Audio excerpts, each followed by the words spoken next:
तो मैं मनोज लोहड़ स्वागत करता हूं आपका स्वच्छ ध्वनि न्यूज़ में।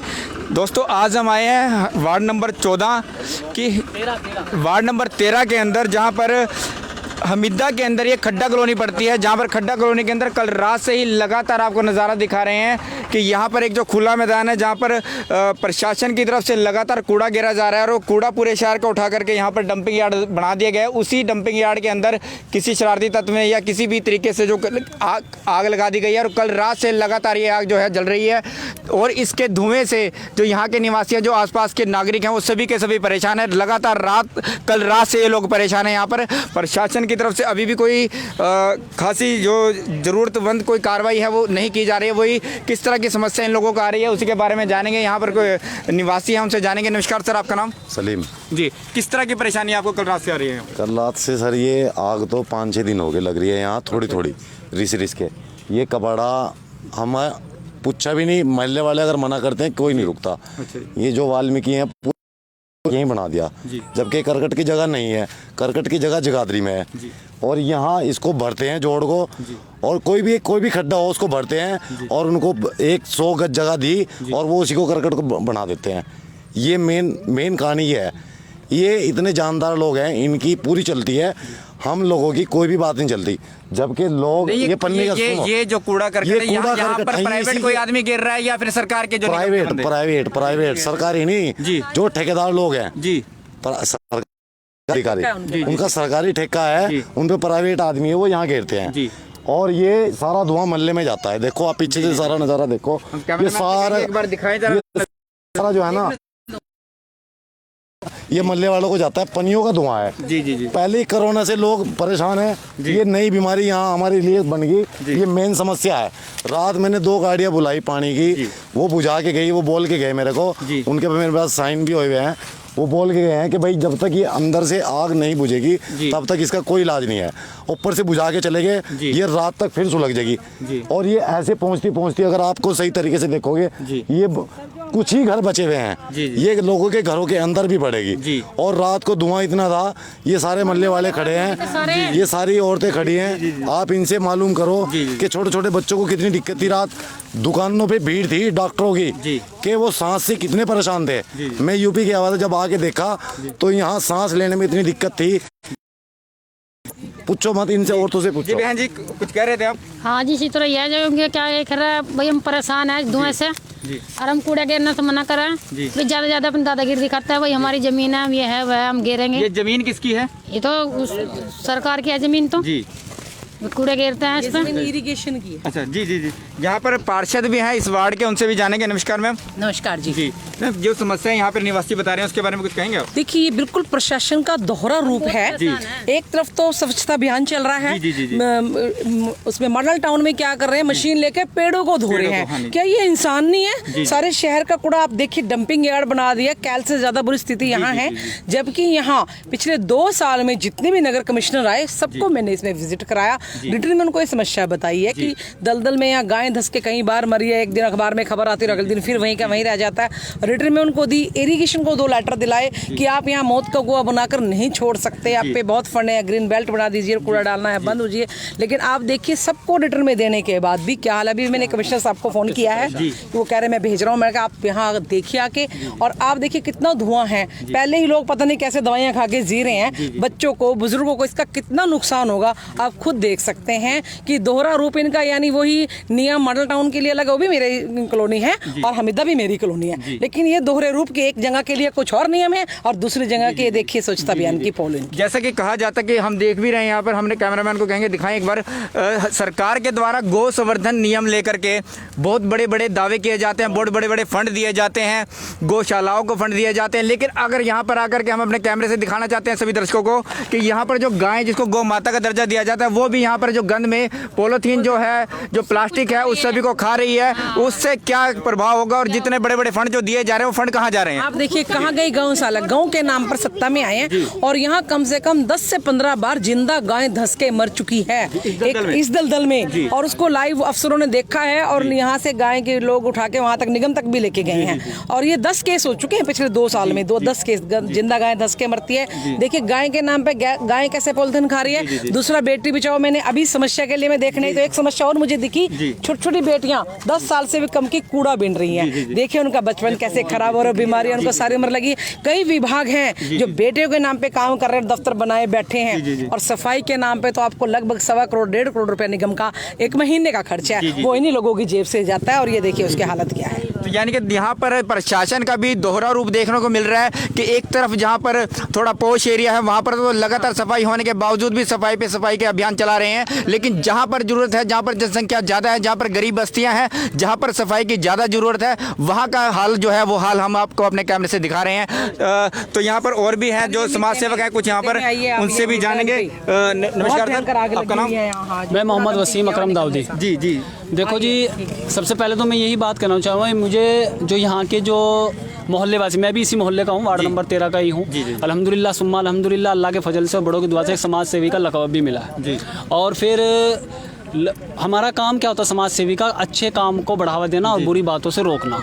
लेकिन रात से ये तो 5-6 दिन से तो ये प्रॉब्लम है ही, लेकिन रात से इनको इतनी प्रॉब्लम रही कि सांस लेने में दिक्कत आई और बहुत परेशानियां हुई। तो बेचारे ये लोग मोहब्बत में रात से फ़ोन कर रहे, लेकिन हम बाहर थे, नहीं आ सके।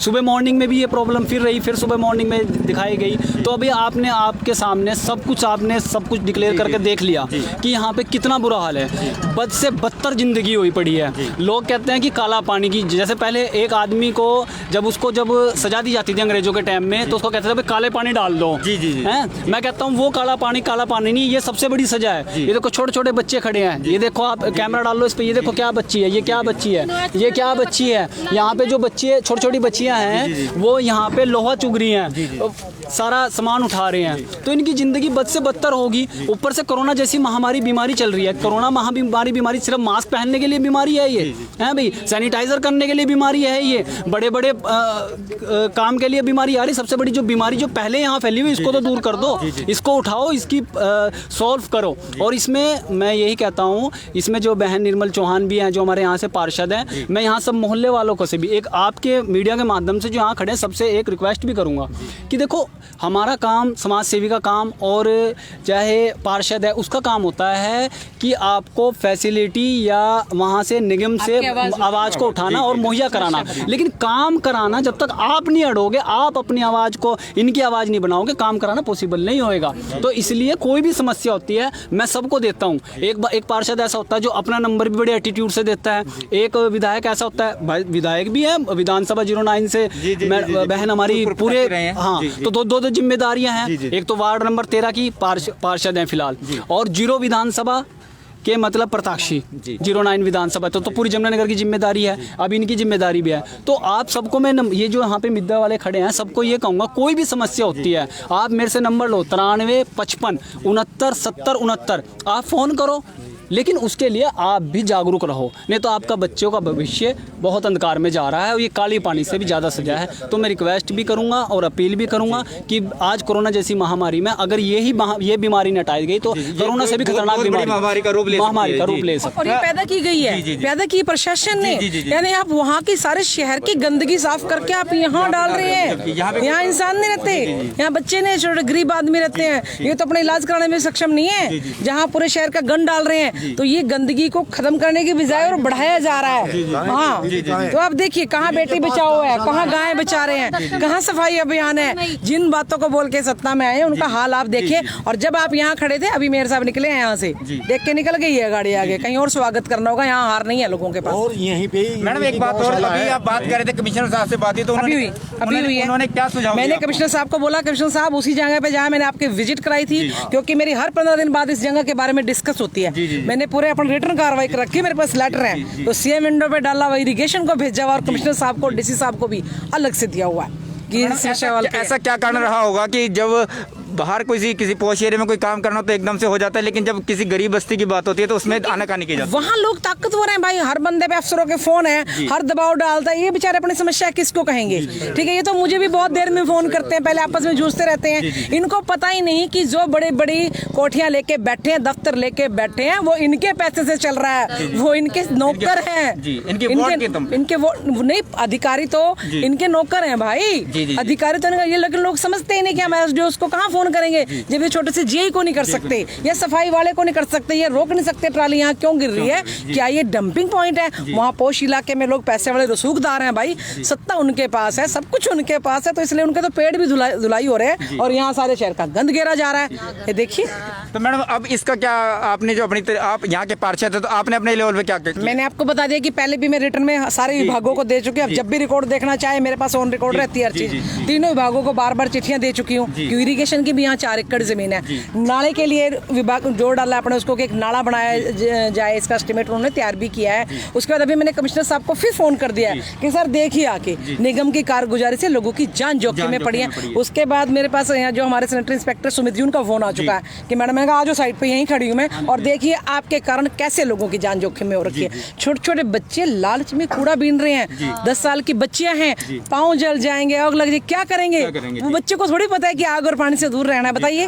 वो तो एक छोटे से प्लास्टिक के उसके लालच में एक बच्चे के पहले पाँव जले पड़े हैं। ठीक है जी, तो आप देखिए, तो ये क्या, ये जिंदगी जीने की, ये देखिए ये गोबर के ढेर, ये सब, ये नजारा देखिए आप यहाँ का, ये देखिए नजारा, बच्चियां घूम रही है, का काम कर दो, रात तक फैल तो कैमरे से दिखाए जाएंगे, दोनों पैर ऐसे हो रहे हैं। देखिए यहाँ पर कुछ बच्चों को चोट भी, पहले आग भी लग चुकी है, इसी तरीके से आग पहले भी कई बार लग चुकी है, लेकिन प्रशासन की तरफ से उदासीन रवैया यहाँ पर देखने को मिल रहा है। क्योंकि यहाँ पर जो है लोग परेशान हैं लगातार। कल रात से जो धुआं इतना जहरीला है, वो धुआं इनके पास बजवाने का इंतजाम करवाओ, आज अन्नी रात ने फिर मर जाएंगे लोग, बजवाने का करवाओ बस, बाकी तो और जो कुछ होगा देखे जाएगा। देखिए निगम कमिश्नर की जिम्मेवारी है सबसे बड़ी। मैंने अभी कमिश्नर साहब को फोन कर दिया है, ठीक है, और अभी वो आ रहे हैं। उसके बाद हम और आवाज तो सबको मिलकर उठानी पड़ेगी। अपने अधिकार के लिए लड़ना पड़ता है और लड़कर लेने पड़ते हैं। जब तक बच्चा नहीं रोता, माँ भी दूध नहीं पिलाती। अगर चिल्लाओगे नहीं कि हमारे साथ गलत हो रहा है, बिल्कुल मैं आपके साथ हूँ, बिल्कुल 24 घंटे आपके साथ हूँ। अभी कमिश्नर साहब को फोन कर दिया, बस आ रहा है उस इंस्पेक्टर, मैंने अभी करती कितनी देर में आ रहा है, और इसको आग बुझाने का कार्य करें, ताकि लोग नहीं रात तक, तो पता नहीं कितने बुजुर्ग बीमार हैं जिनको सांस की प्रॉब्लम है, कुछ उनको तो जीना मुश्किल हो जाएगा। तो कहा भी जाता है कि बात जब अधिकारों पे आए तो टकराना जरूरी है, जिंदा हो तो जिंदा नजर आना जरूरी है। तो साथियों, इसी बात को लेकर के हम आपको दिखा रहे हैं नज़ारा हमीदा का, जहां पर खड्डा कॉलोनी के अंदर लगातार ये नज़ारा आपको दिखा रहे हैं, जहां पर प्रशासन की तरफ से यहाँ पर कूड़ा ला करके यहाँ डाला जाता है और उस कूड़े के अंदर ये आग लग चुकी है। और ये आग आज की नहीं है, ये आग लगातार कई दिनों से बता रहे हैं नागरिक कि लगातार कई दिनों से ये आग यहाँ पर चल रही है। इसी तरीके से धुआं जो है उठ रहा है और इस धुएं की वजह से लोगों को सांस की समस्याएं, सांस लेने में दिक्कतें, परेशानी बहुत आ रही है। तो साथियों, ऐसे ही हम आपके बीच आते रहेंगे, जनमानस के मुद्दे उठाते रहेंगे। तो साथियों, ऐसे ही ताज़ा तरीन खबरों के लिए बने रहें, जुड़े रहें हमारे चैनल के साथ। तब तक के लिए धन्यवाद। जय हिंद, जय भारत।